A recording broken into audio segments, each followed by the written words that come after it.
உலகத்துக்கு மேலே எண்ணற்ற நட்சத்திரங்களுக்கு மத்தியில் ஒரு சின்னஞ்சிறு நட்சத்திரம் வாழ்ந்து வந்தது.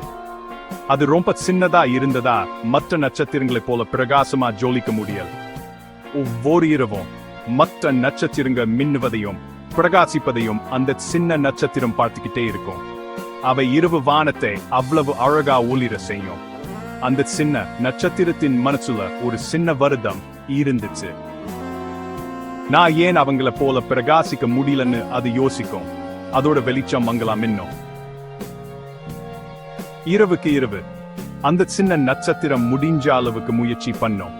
அது அதிகமா பிரகாசிக்கவும் மற்ற நட்சத்திரங்களுக்கு மத்தியில தனித்து நிற்க முயற்சிக்கும்.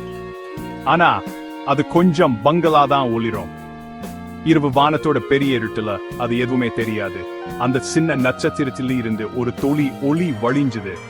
அது அந்த நட்சத்திரத்தோட வருத்தத்தை வெளிப்படுத்துச்சு. நானும் என்னோட வெளிச்சத்தை பரப்பி உலகத்தை இன்னும் அழகாக்குன்னு நான் எவ்வளவு ஆசைப்படுறேன்னு அது இரவிட சொல்லும்.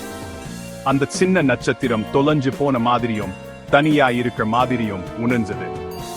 அதுக்குன்னு ஒரு வெளிச்சமே இல்லாத மாதிரி உணர்ந்தது. அது கொஞ்சம் மின்னினாலும் அது இந்த பிரபஞ்சத்தோட பெரிய காட்சியில காணாம போயிடும்னு நினைக்கும். ஒருவேளை நான் பிரகாசிக்க இல்லையோன்னு அது நினைச்சுக்கும். ஒரு நாள் இரவு அந்த சின்ன நட்சத்திரத்தோட மங்கலான வெளிச்சத்தை ஞானமுள்ள வயதான சந்திரன் கவனிச்சார். அவர் அந்த நட்சத்திரத்தோட சோகத்தையும் அமைதியான ஆசையும் பார்த்தார். அவர் அந்த நட்சத்திரத்தை நெருங்கி வந்தார். அவரோட மென்மையான வெளிச்சம் அந்த நட்சத்திரத்தை ஒரு சூடான அணைப்பில் மூடிக்கிச்சு. சின்ன நட்சத்திரமே, ஏன் உன் வெளிச்சத்தை மங்களாக்குறேன்னு அவர் கேட்டார். அவரோட குரல் அந்த நட்சத்திரத்துக்கு ஆறுதலா இருந்துச்சு. சின்ன நட்சத்திரம் திடுக்கிட்டு. அதுக்கு முன்னாடி அது சந்திரன் கிட்ட பேசியதே இல்ல. அவர் ரொம்ப பெரியவரா இருந்தார். அவரோட வெளிச்சம் இரவு வானம் முழுக்க பரவி இருந்துச்சு. பயந்த மாதிரி நான் பிரகாசமா ஜொலிக்க முயற்சி பண்றேன். ஆனா என்னோட வெளிச்சம் ரொம்ப பலவீனமா இருக்குன்னு அது சொல்லுச்சு. மற்ற நட்சத்திரங்களைப் போல இரவை நான் அழகாக்க முடியாது. சந்திரன் சிரிச்சார். அவரோட பள்ளங்க ஜானத்தால ஆழமான மாதிரி தெரிஞ்சது. சின்ன நட்சத்திரமே, ஒவ்வொரு வெளிச்சத்துக்கும் அதோட சொந்த நோக்கம் இருக்குன்னு அவர் சொன்னார். அவரோட குரல் ஒரு மென்மையான எரிச்சலா இருந்துச்சு. உன் அளவு உன் மதிப்பை குறைக்காது. அந்த சின்ன நட்சத்திரம் சந்திரனை பார்த்துச்சு. அதோட சின்ன வெளிச்சம் ஆர்வத்தான் மின்னுச்சு. ஆனா என்னோட வெளிச்சம் தெரியலன்னா அது எப்படி விசேஷமா இருக்கும்னு அது கேட்டுச்சு. அதோட குரல் ஒரு கிசுகிசுப்பா இருந்துச்சு.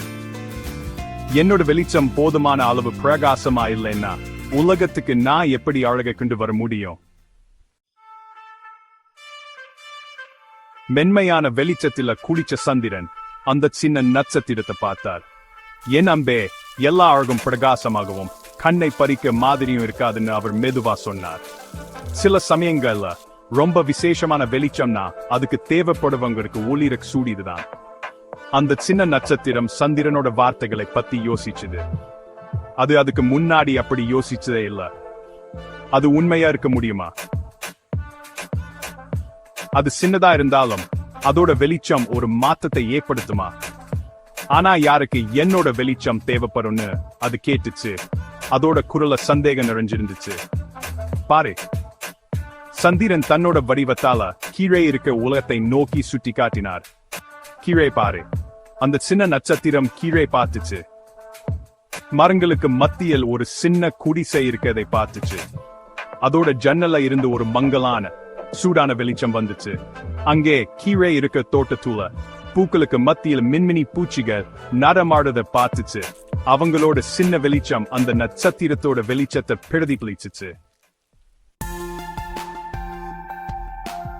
அந்த மின்மினி பூச்சிகளுக்கு வழிகாட்ட உன் வெளிச்சம் தேவன்னு சந்திரன் மெதுவா சொன்னார். உன் வெளிச்சம் அவங்களுக்கு வீட்டு போற வழியை கண்டுபிடிக்க உதவும். அந்த சின்ன குடிசை உன் வெளிச்சம் அவங்களோட ஜன்னல் வழியா பிரகாசிச்சு இரவோட அழகை அவங்களுக்கு நினைவூட்டும். அந்த சின்ன நட்சத்திரம் ஆச்சரியத்தோட கீழே பார்த்துச்சு. அது சின்னதா இருந்தாலும் அதோட வெளிச்சம் இவ்வளவு ஆறுதலையும் மகிழ்ச்சியும் கொடுக்கும்னு அது உணர்ந்ததே இல்ல. அதுக்குள்ள ஒரு அரவணைப்பு பரவுச்சு. அது அதோட வெளிச்சத்தோட பிரகாசத்தால வந்தது இல்ல. அது ஒரு நோக்கத்தோட அரவணைப்பு. இந்த பிரபஞ்சத்தோட பெரிய வடிவமைப்புல அதுக்கும் ஒரு பங்கு இருக்குன்னு தெரிஞ்சுக்கிட்டதால வந்த அரவணைப்பு. அன்னையில இருந்து அந்த சின்ன நட்சத்திரம் அதோட அளவை பத்தியோ அதோட வெளிச்சத்தோட மங்கலான தன்மைய பத்தியோ கவலைப்படல. அது அதோட நோக்கத்தை கண்டுபிடிச்சுது. அது பெருமையோடு அதோட வெளிச்சத்தை பிரகாசிச்சு மின்மினி பூச்சிகளுக்கு ஒரு கலவிலக்கமா, வானத்தை பார்த்து அதோட சின்ன மின்னலை பார்க்கறவங்களுக்கு இரவோட அழகை நினைவூட்டும் ஒரு மென்மையான நினைவூட்டலா. அது சின்னதா இருந்துச்சு, ஆனா அது விசேஷமா இருந்துச்சு. அது அதோட அமைதியான வழியில உலகத்தை இன்னும் அழகா ஆக்கிச்சு.